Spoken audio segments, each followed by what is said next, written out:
Don't forget that your skin is your largest organ, and the sun can be your skin's worst enemy. Dermatologist recommended Neutrogena products offer the ultimate protection for your skin. From makeup remover wipes to Hydro Boost Water Gel Facial Moisturizer, BJ's has your entire lineup of Neutrogena skincare products. And now through December 3rd, save $4 on any Neutrogena product at BJ's. Love your skin back and save now through December 3rd, only at BJ's. You've seen the sights on your TV. Now come and experience them in real life. Hi, it's Kristen Gates from iHeartMedia. Some of your favorite shows were filmed in Covington, Georgia. So come walk where the stars have walked from shows like The Vampire Diaries, The Dukes of Hazzard, and so many more. When you think of great stories and iconic films and TV sets, discover Covington and visit discovercovingtonga.com. That's discovercovingtonga.com. Take the tour and walk where the stars have walked in Covington, Georgia.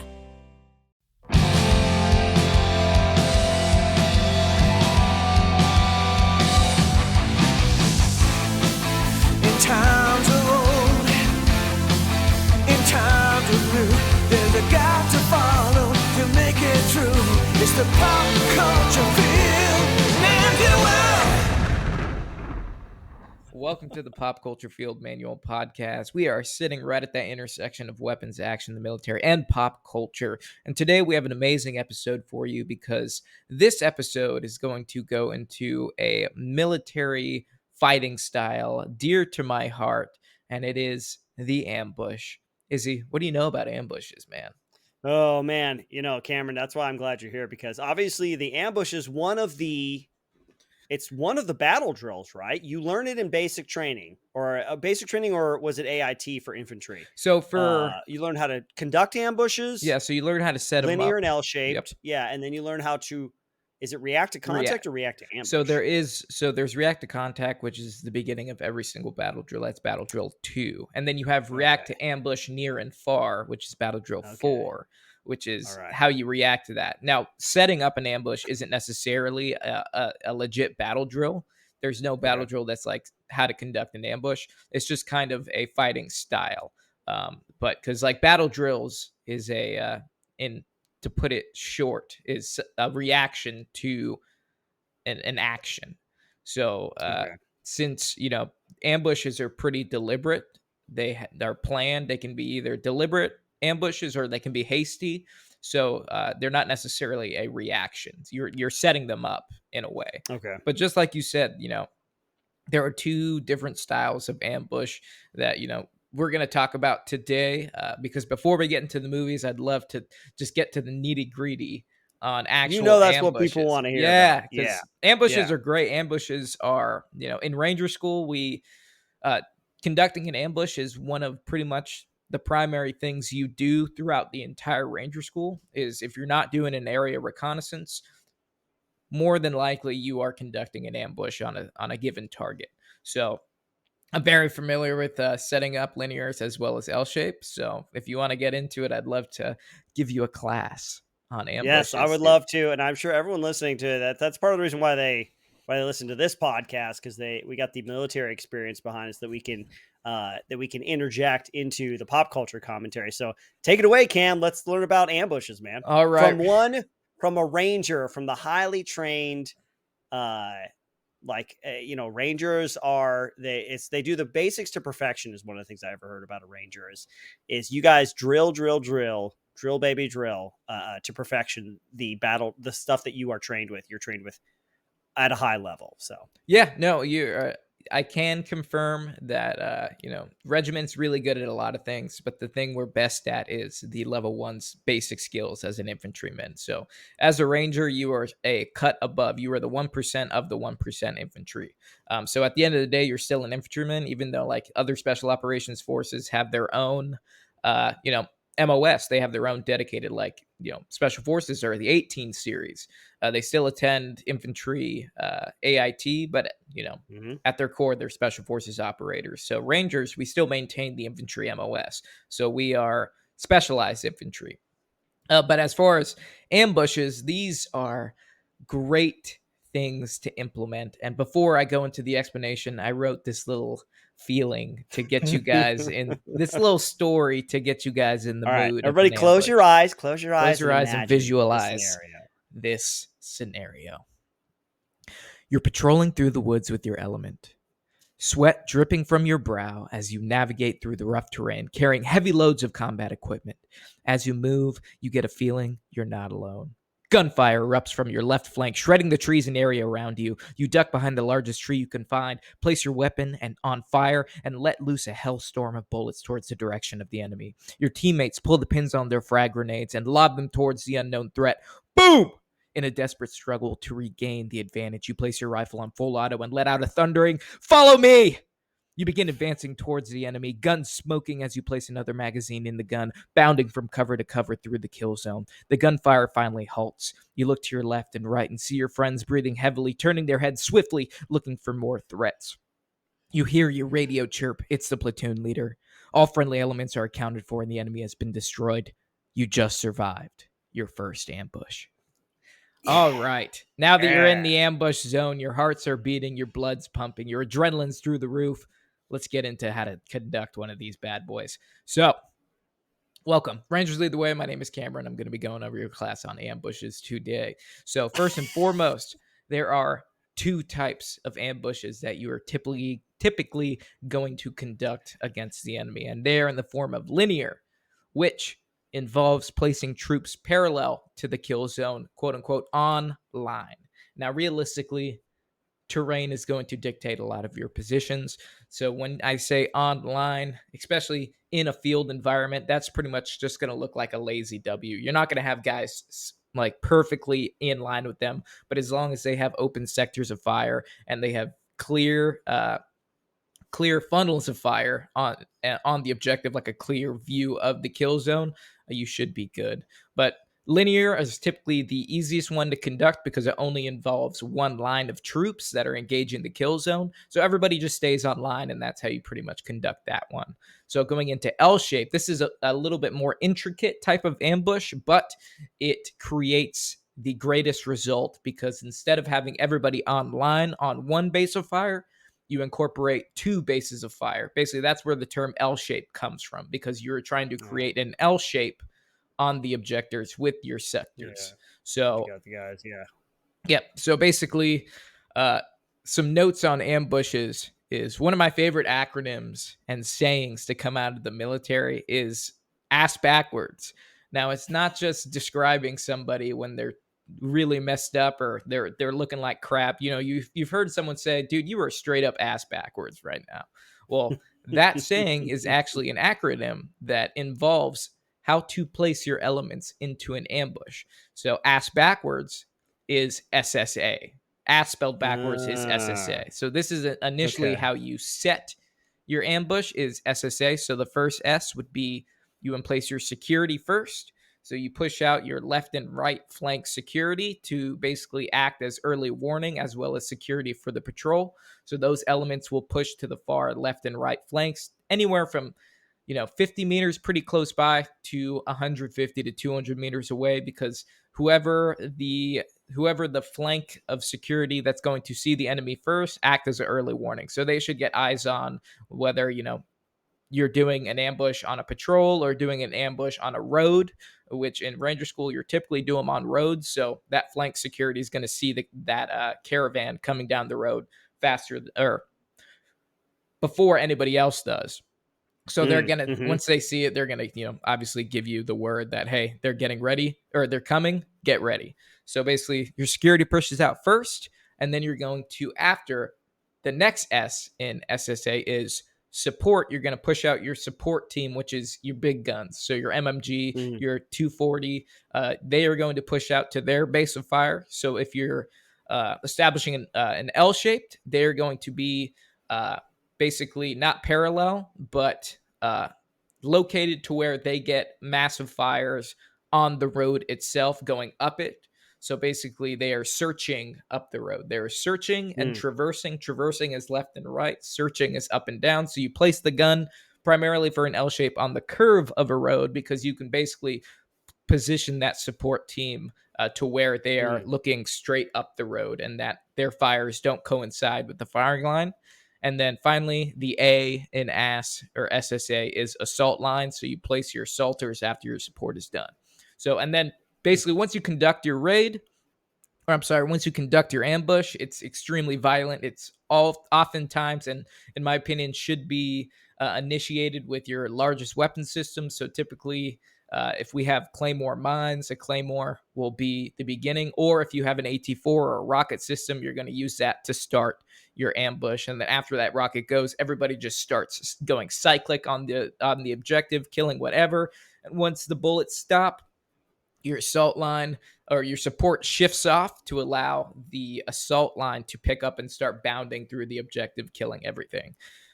So after your ambush is complete, then you pull out ass. So then you go assault line first, and then your support breaks down, and then your security elements are the last ones to break out. So you set in SSA and you pull out ass. So ass backwards. That's one of my my favorite things right there.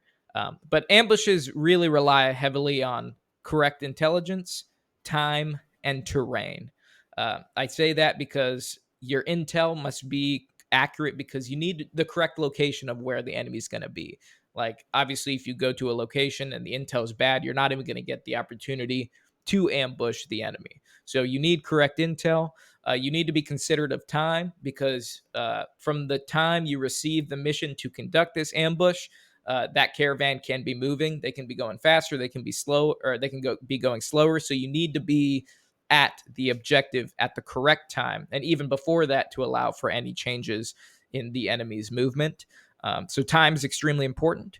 And then finally, the terrain is extremely important because that's going to dictate whether you're doing a linear ambush or an L shape. So you're going to have to do a really good reconnaissance on the terrain at the objective in order to decide which ambush style is going to work the best in that area. So obviously you can't do an L-shape ambush on a linear road because there's really no place to put your machine gun. So you might do a linear. But if there's like a curve in the road that allows you to push that gun farther up so that they can see down the entire road system, then you got yourself an L shape. So that's kind of ambushes in a nutshell. I mean, I can go into it step by step, but we got some movies to talk about that have some amazing ambush scenes in them. And if you want to pick one, Izzy, and start us out, it's your game, bro. Well, let's start with one where, and maybe everyone listening can play along a little game with us to try to determine what kind of ambush it is, if it falls into one of the two categories, the linear or L shape. But in Last of the Mohicans from 1992, Daniel Day-Lewis, bunch of great actors in this one. Awesome movie. Based on the book, I think. But there is an ambush, and I believe it would be classified, I guess, as a linear ambush, even though we are kind of just into the era of powder rifles. I think it's black powder rifles. Yeah. This one, for the most part, it's kind of a half and half. Yeah. It's basically the British column of soldiers, like they're retreating from the base that they had to give up. It's about maybe an hour into the movie, and the Huron warriors come after them. They kind of do this one thing where they harass them. Like one dude comes out and like kills somebody and then runs away, and everyone's like kind of confused. Yeah. But then there's this great shot where it's like one shot, and then a couple of warriors run out, and then a bunch of shots, and then more shots, and still the British are totally taken by surprise. Like they have to try to get organized. They're trying to get online and get ready, and then they just kind of get taken out. Yeah. Little by little, and then they're just enveloped on both sides by the Huron warriors. Yeah, no, it's an excellent scene, and I'm glad you started off this with that because the best part about this scene is the fact that is how they filmed it. So even though if I look at the ambush from a tactical perspective, it wouldn't be something that I would be like, yeah, that's a great idea. Because at the time, the Huron warriors surround them on both sides of the road. And they basically have two linear ambushes happening at one time with the enemy located in the middle. And they're shooting rifles and everything, and they're shooting at each other. So that you're right. Yeah. That's a bit dangerous. It is very dangerous. And, if you're going to do that, I wouldn't say that's outside the realm of possibility because on the flip side, tactically, they are creating the largest amount of chaos amongst the British troops, and that is something that ambushes need. You need speed, surprise, violence of action, and if you don't have one of them, you lose them all. So when you're conducting an ambush, like creating that chaos is just going to crumble the defense of the enemy that you're facing, and that is something that absolutely happens in this ambush. Plus, it's just cinematically beautiful watching them like come down, and they're not completely online. There's like a lot of chaos happening. Some dudes are charging, Yeah. screaming, some guys are shooting rifles, and you have like a bunch of people like in front of each other, and then the British are just freaking out. So no, it's an Yeah. awesome ambush, but you just have to be really considerate of shooting your team or shooting your guys, Yep. because the kill zone is in the middle and you're coming from both sides. Yeah. I think they probably would have been the danger probably would have been mitigated at that time because they didn't have semi-automatic weapons or automatic Yeah. weapons. Yeah, So not it's like one ball shot, probably not going to hit its target anyway, yeah, but you're just shooting it into the general area. sure. I mean, I guess that gives you the advantage. So yeah, we've had some experience with those flintlock and those older wad and projectile type rifles, and Yeah. once you shoot it once, you don't have to worry about like machine gun fire like blitzing you out. Yeah. Like once you shoot it once, you have about 45 seconds before another one goes. But Yeah. yeah, Last of the Mohicans has numerous ambush scenes within that movie that are all well done. I mean, the not just the Huron Native Americans, but Indians in general are known for their guerrilla tactics, and Yep. when we were fighting them, like they were a formidable force, even though they were less equipped, but their tactics have remained, top tier, and that's why we have so much respect for them as warriors, because they kind of set the standard with that Yep. new kind of guerrilla warfare, where online, like the British do, where they're typically fighting in formations, like ambushes aren't a concept. Like that is a straight guerrilla warfare type of fighting style, is putting on ambushes. So I'm Yeah. glad we started with Last of Mohicans. I would love to do one moving a little farther in time to another conflict, if you don't mind. Yeah, man. Yeah, so this one is a great representation of an ambush, because it is the hastiest of hasty ambushes ever. And it's from Saving Private Ryan, which is an excellent film. It has taken the greatest military. It is a recipient of the Golden Grenade for military films here on the Pop Culture Field Manual podcast. The award-winning film. Yeah. So basically, for Saving Private Ryan, there's one scene specifically that I wanted to highlight, and it is when the Men of Charlie Company's Second Rangers are patrolling through a field. They come across a German tracked vehicle or a tank that is basically off on its own, just doing some reconnaissance. They immediately get down and try to allow the tank to pass because they don't want to be seen. And then all of a sudden, a rocket is launched from an unknown area, and it strikes the tracked vehicle, but it doesn't completely destroy it. So then it keeps continuing, and the Rangers stay down, and then another rocket blast comes out of nowhere and completely takes the tank out. And then seeing or at least expanding on the situation, they the Rangers immediately conduct a hasty ambush. Like when everybody comes out of the tank, they're all online already, and then they assault through the objective, killing everybody, and they're passing through it just like you would on a regular ambush, and they kill all the Germans there. And then they realize that 35 meters past, or about like 50 meters past the kill zone, they have a friendly element there. So and in that friendly element, that's where they discover that Private Ryan, who they've been looking for this entire time, is with that 101st group that they link up with. So I think it's an excellent excellent example of a hasty ambush, like literally reacting on your feet, because initially they wanted it to just pass by, but then they saw the opportunity to neutralize the tank from this foreign engagement, and they just acted accordingly, and in my opinion, did a great ambush. So that scene is awesome. I mean, it's really quick. It's like a 5-minute scene. But to me, the military advising and Saving Private Ryan, which is Dale Dye, right? He does an Dale excellent. Dye Yeah, was the advisor. yeah, he does an excellent job of teaching the actors like actual tactics, because freaking the captain in there. Why am I blanking on it? Tom Hanks. He takes control of the situation as the captain and starts telling him to bound through and everything. And there's good command and control, and it's a solid scene and a great representation of an ambush. Yeah. That's a great one. That's great, man.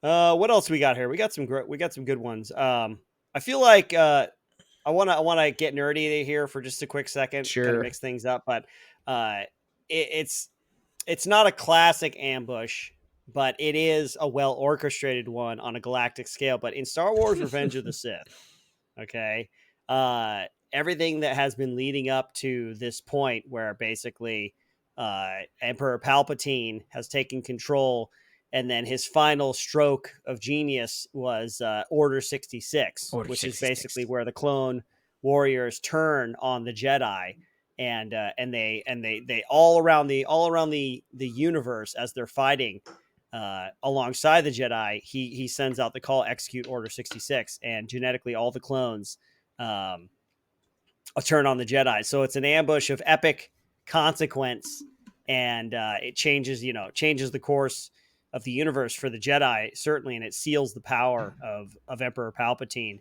And it's a stroke of genius. And I didn't know this actually, but I know in the Clone Wars, there's actually an episode where one of the clones almost discovers episode Order 66, and he ends up getting killed for it. But anyway, that's a side note. But Star Wars: Revenge of the Sith, great example of a large scale style ambush, not the typical kind of infantry ambush that we've been talking about. But I just kind of wanted to throw that in there because it certainly was a surprise for the Jedi, No, absolutely. I mean, at the end of the day, we can talk about ambushes in military scale or in military fashion, but an ambush really can come from any person that, isn't prepared to get to, to basically fight against a force that they weren't expecting. So it's some ambushes, it's kind of like a synonym of betrayal, because when you feel betrayed, you almost feel like you just got ambushed. Right. Yeah. So it rides that fine line of betrayal and actual ambushes, but you can be emotionally ambushed, you can be physically ambushed, or you can be ambushed by a platoon of Rangers. I think it all has the same cause and effect there. But yeah, no, that's gotta get nerdy for a second, because all my picks are totally military high speed ambushes, and if you want, we can stay on the nerdy train here before we get back to reality. And well, yeah, let me do one more just from the video game side of it, because I think one of another massive ambush that it really actually becomes the crux of the entire game, or it kicks off the entire story. But it's in Mass Effect 3, and the Reapers, who are the main antagonists of the entire series, this ancient alien race, have been the antagonists for the most part for the entire series, and things finally hit home. They attack Earth, and they just devastate it. Earth is caught completely off guard. Their defenses are. Yeah, they blow through their defenses, and the Reapers just are stomping all over everybody, and that starts the game. And so Shepard has to leave Earth, and the entire course of the game is building up an armada of resistance to counterattack the Reapers on Earth. And so it's this it's really great. It's very Mass Effect is one of those great game series that so many people have played, and it was really well done. I got to play the kind of final version, the Legacy Legendary Edition. Now I'm blanking on where they have all of the DLCs and everything's kind of just put into the games themselves, so it's all seamless as you play through 1, 2, and 3. But Mass Effect 3, the Reapers attacking Earth, is an amazing ambush. Maybe not so surprising that they attacked, but surprising in the way that they attacked and just completely devastated Earth. And so it gives the video game a great emotional core and drive for Shepard to come back. But he's not just going to come back; he's going to come back with his whole crew. Nice, dude. Good example. We needed to get a video game in here because mine are our movie heavy. It's easy to get stuck in my ways. Ambushes aren't always done by by the good guys here. Mm-hmm. And I think that would be the one that I would talk about next.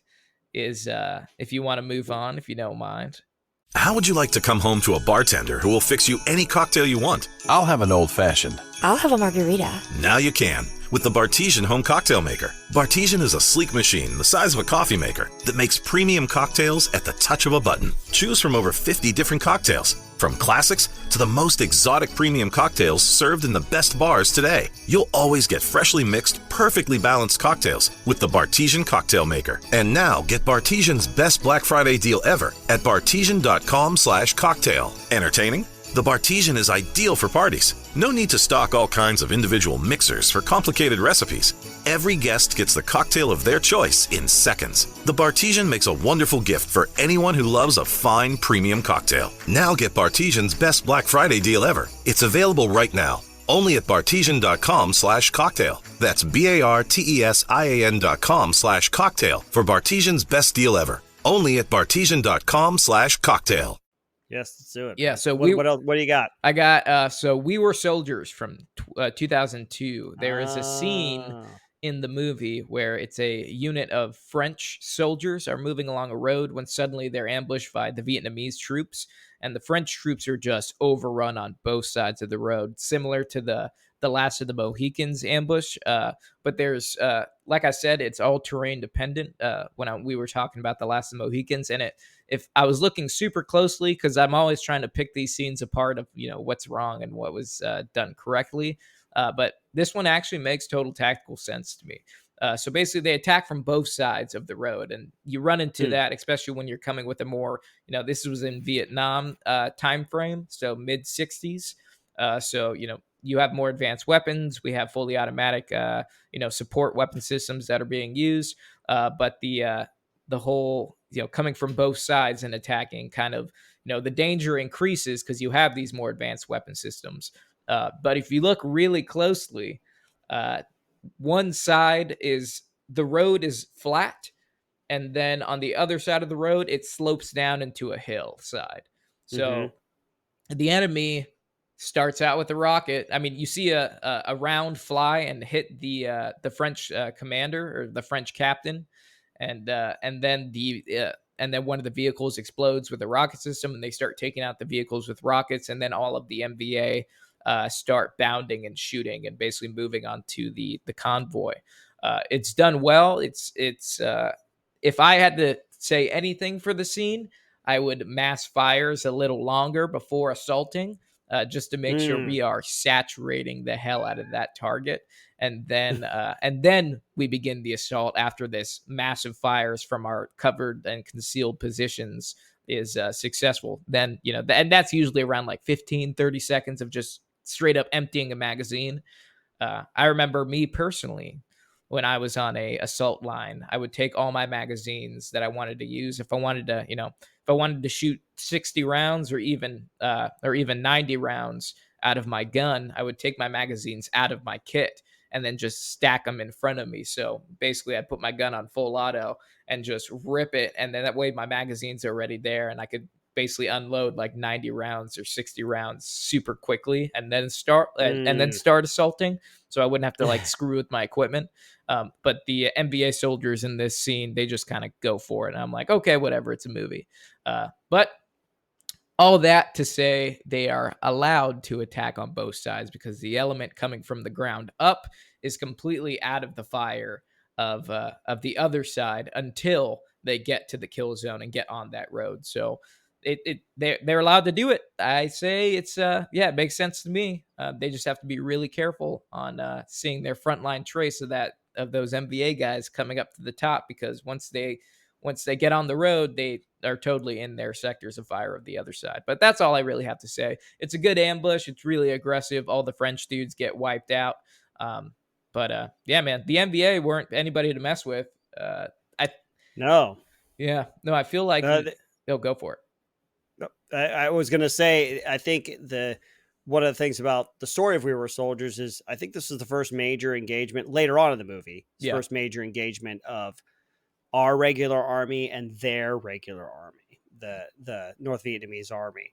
it kicks off. I think I don't know if it officially kicks off the Vietnam War, but that was like one of the things about them. Like you say, they were well-trained dudes. Yeah, no, they were a, trained military that we were going after. And, it's easy on the American side to think that every force we've fought throughout history is like we are superior to.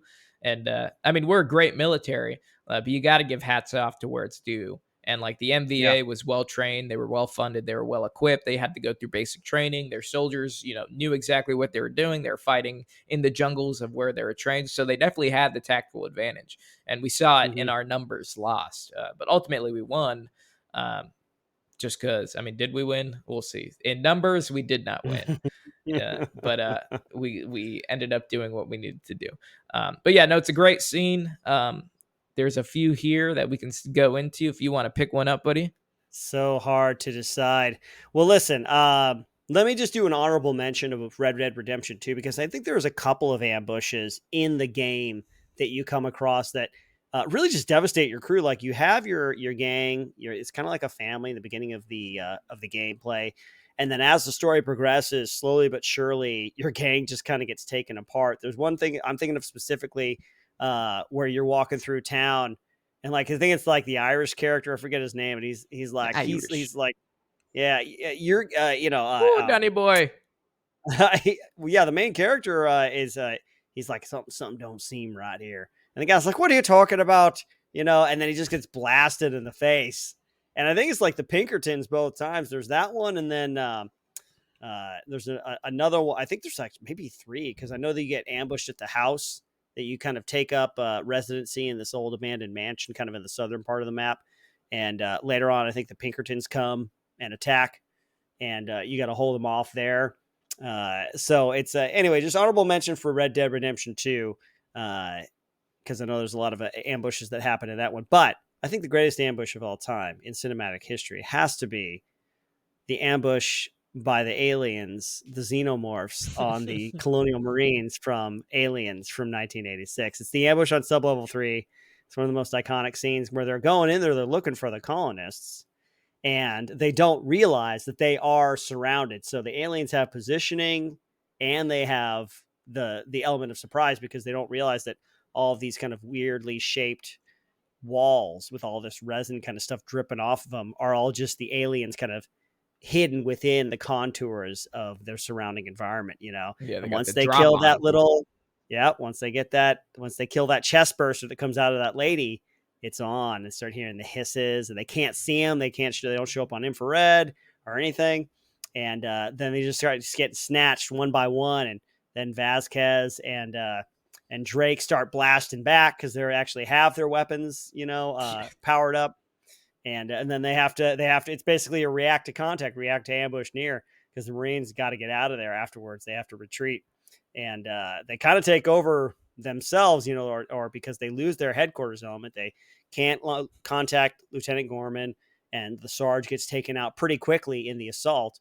And so Hicks has to take over, and they have to retreat, but so yeah, really great, totally devastating. We lose most of the cast in that one assault, and there's like maybe six characters left after that. But one of my favorite scenes, I like going back to just that scene, that chapter break, and just watching. I think it's called Sublevel 3, and the music for it is of course amazing. But yeah.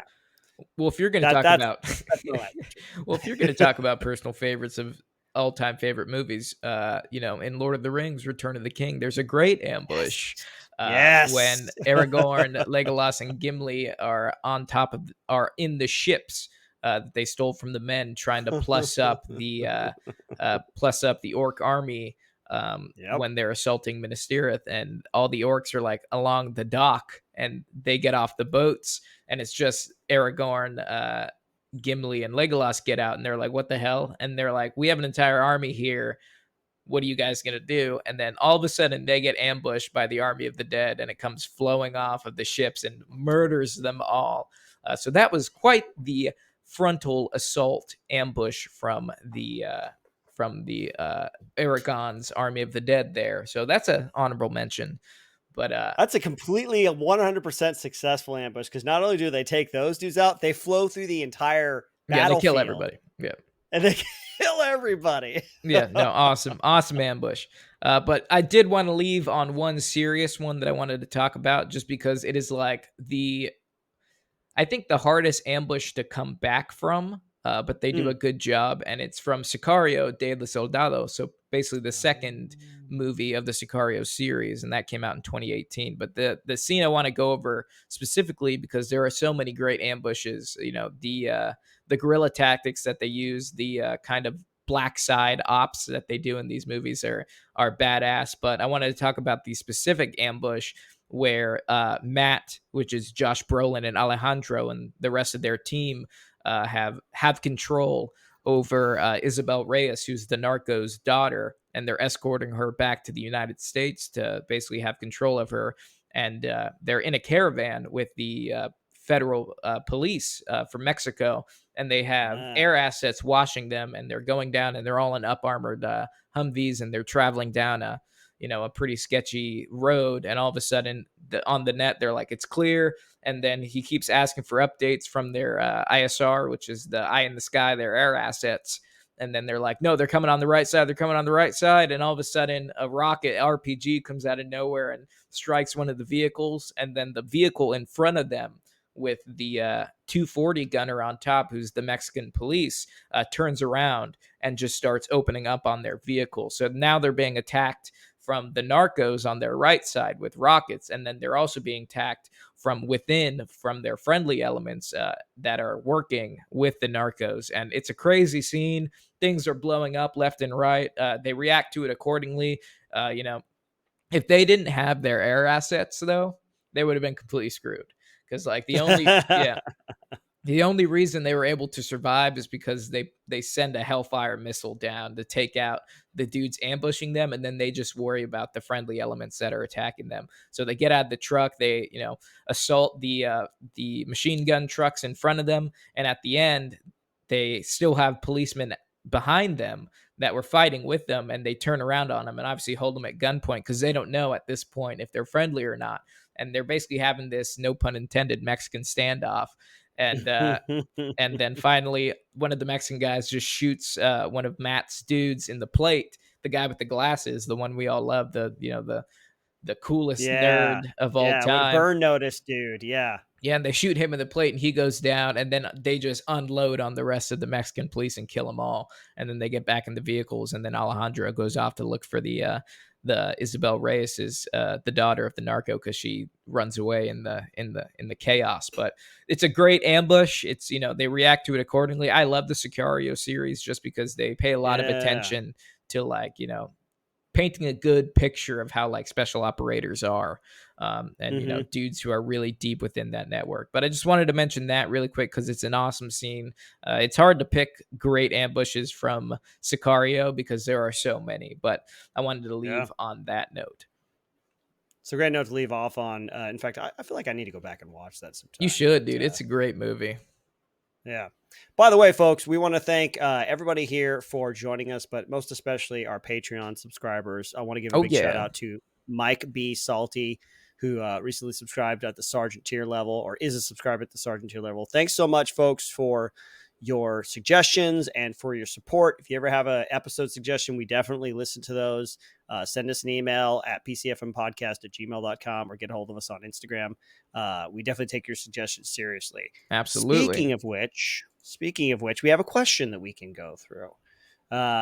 This is Justin Laley on Instagram sent us a question asking, do you guys have any items, whether it was from the military or not, that you can't live without? Ooh. Yeah, so basically it wasn't an item that we picked up in the military that we cannot let go, or just in general live our lives. Yeah.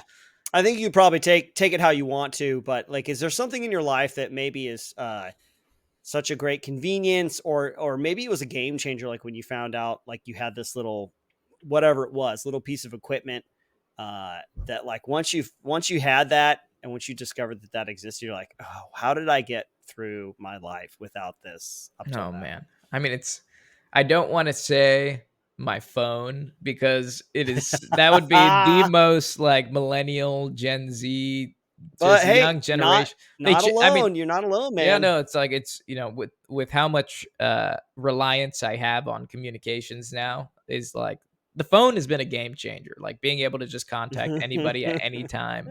It's Yeah, I don't want to say that even though that's something like that's always near me is my phone, whether it's for work or just passing the time by. But in another note, like the one thing I got out of the military that I was like, this is the greatest thing ever invented is the whoopee. The whoopee blanket is like something is ask any service member what their favorite piece of kit that they got issued was, and I will 100% put my money saying on the fact that they will say the whoopee.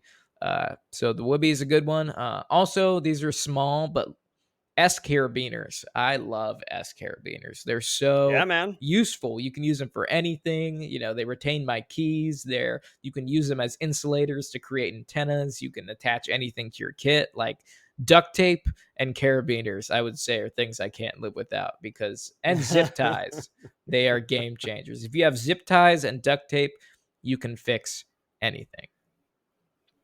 Oh, that's amazing, man. I totally agree with you, especially on the carabiner side, because I got something like it on my keys that's super convenient. Truthfully, I can't live without. I'd like to think that there's not much that I can't live without, but one thing that I'm super thankful for is energy drinks or like energy supplements. Yeah, things that Because get you going. yeah, they or that perk you up, man. Like this morning, I just, for whatever reason, I think I got some good sleep. I woke up out dragging. Obviously, coffee. I think a lot of us could say we can't live without coffee. Yeah, that's a big one. My wife loves going to sleep because soon she will have coffee. She's like, I can't wait to go to sleep because then I'll be able to get up and have coffee. Yeah, coffee's a good one. Throughout the day, you're dragging. And I know they're not the best for you guys. I believe me, I do. But like pre-workout or an energy drink, maybe a sugar-free Monster or a Bang or something like that or maybe not the Bang so much, right? We don't like the Not Bangs anymore because they're Rain. Okay, We'll go with not the rain. Bangs. Yeah, we can go with Rain. There you go. Rainwater or rain drinks. But it's one of those things. It's like in a pinch, I gotta get a pick me up. We drive ourselves. We all work so much, man. Yeah. There's no that stereotype of the lazy American, I think is yeah. I'm literally accurate. drinking an energy drink like right now. Like they are. So I had one easy. just before we started. Yeah, on my way home to get ready for the podcast, I had one. So I'm very thankful for the energy drinks and the energy supplements in the world, even though I could probably find a more natural alternative. Yeah. So carabiners and energy drinks. There you go, Justin. Hope we answered your question. Well, folks, before we go, we do have a game as always, and I'm not seeing it. So that means, Izzy, you must be the game master. Yes, I am. And this game is all about the element of surprise. Okay. Surprise. Got you there. I ambushed you with that. In fact, that's the name of the game, the element of surprise. I'm going to give you a surprising fact about something, and you tell me if you think it's true or false. It's simple. It's true or false type game. I'm going to tell you something. You tell me if it's true or not. Okay. Right? I am ready. Okay. Let's try this first one. Let's see. It's just a couple, so we'll just blast through these. There's no warm-up. We're just going to go right into it. Here we go. It took J.R.R. Tolkien 8 years to write the Lord of the Rings series. I'm going to say that sounds true. I haven't looked up a lot of J.R.R. Tolkien fan fiction or fan whatever information. Mythology, fan lore, mythology and lore for the writers. I'm more into the lore of the story. But 8 years sounds, for that masterpiece, I would think it would take time because you have to craft an entire language. You have to craft an entire story that takes up like an entire universe. So I would say 8 years is fair. So true. Oh, it takes it a little bit longer to create this masterpiece. It actually took 12 years. 12 years. Okay. So 12 years. I mean, that's good to know for my own fan. Now I can get into the Tolkien fan fiction. So 12 years to write the trilogy. Wow. I mean, no wonder. Not fan fiction. That's you mean fan like trivia. Yeah, trivia. Fan fiction would be something a story written by a fan. Okay, well, thank you for correcting it within the lore. Yes, I'm just nerding out all over it. Okay. Let's move on.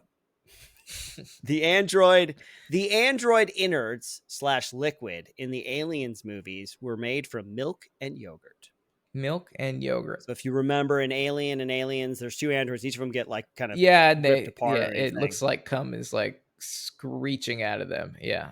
Yeah. I'm gonna say milk and yogurt is true because obviously it looks pretty viscous. Yep. That is true. It was made from milk and yogurt, so you could tear an android apart and then eat his insides. Nice. That probably smells so bad after a while. But yeah. All right, cool, good. You got one. You're 1-1. Next one is the real volcanic eruption. A real volcanic eruption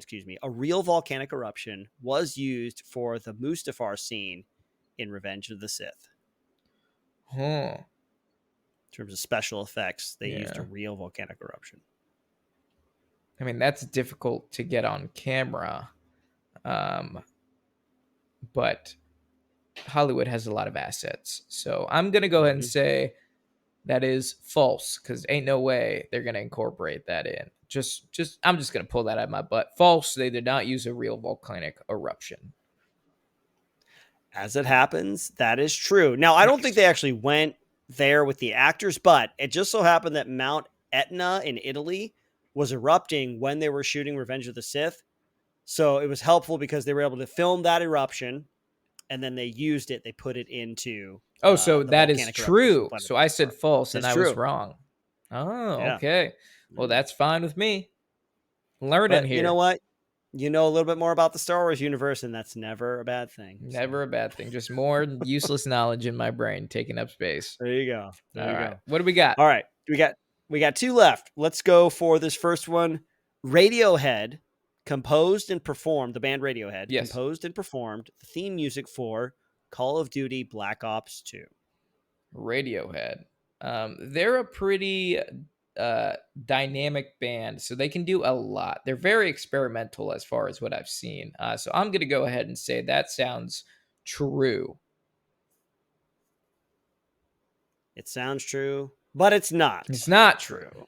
Actually, Nine Inch Nails, Trent Reznor composed and performed the music for the theme song. Oh wow, few and far between. Not really. Okay, so not Trent Reznor's. Have you seen Trent Reznor lately? No, he's freaking jacked, man. He's working out, and good for him. He used to be kind of like the skinny, like goth rock heavy metal dude, but actually, I take that back. I never saw him when he was younger all that much with his shirt off, but these days he's looking pretty jacked. He's okay, well, hell yeah, that's good. Anything to improve the bod. All right, well, let's see if we can end this on a correct one because I'm going down and I'm going down hard, but that's okay because we're learning here, folks.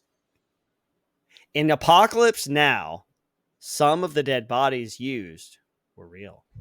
Some of the dead bodies used were real. I'm going to go say that's because they did real animal sacrifice in Apocalypse Now. I don't think that would be something outside the realm of possibility for that movie because they do crazy stuff in that. And there's so many crazy stories that come out of the production of that movie. So I would say that is true. There are real dead bodies in that movie. And it is true, horrifyingly true. As it happens, for weeks, rumors were flying around that the production staff that some of the dead bodies were actual human remains, but most people thought it was just a funny rumor. When the producer Gary Fredrickson looked into the rumor, he discovered that the prop tent had acquired real cadavers from a medical school supplier. It turned out later that the supplier was actually a grave robber. Okay, so real authentic business model there, right? They're like, we supply props and we're a medical school, but you're just some dude with a weird dead body fetish. But that's that awesome. movie is so full. That movie's so full of crazy stories. Yeah, I feel like that production especially, like you could just pull stories from a lot. A lot happened during Apocalypse Now. That's why it doesn't surprise me that they used real bodies in there because that entire movie was made by crazy people. So, but cool. I'm just happy I got that one right to end this on a good one, you know? So you did. Ended on a high note, a morbid note. Yeah, that's fine.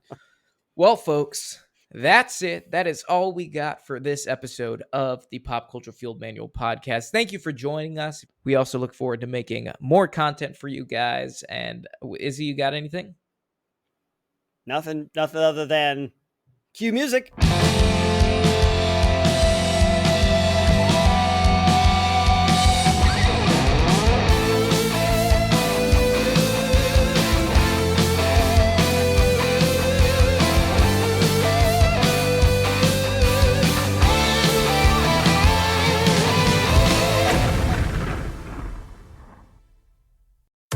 Don't forget that your skin is your largest organ, and the sun can be your skin's worst enemy. Dermatologist recommended Neutrogena products offer the ultimate protection for your skin. From makeup remover wipes to Hydro Boost Water Gel Facial Moisturizer, BJ's has your entire lineup of Neutrogena skincare products. And now through December 3rd, save $4 on any Neutrogena product at BJ's. Love your skin back and save now through December 3rd, only at BJ's. You've seen the sights on your TV. Now come and experience them in real life. Hi, it's Kristen Gates from iHeartMedia. Some of your favorite shows were filmed in Covington, Georgia. So come walk where the stars have walked from shows like The Vampire Diaries, The Dukes of Hazzard, and so many more. When you think of great stories and iconic films and TV sets, discover Covington and visit discovercovingtonga.com. That's discovercovingtonga.com. Take the tour and walk where the stars have walked in Covington, Georgia.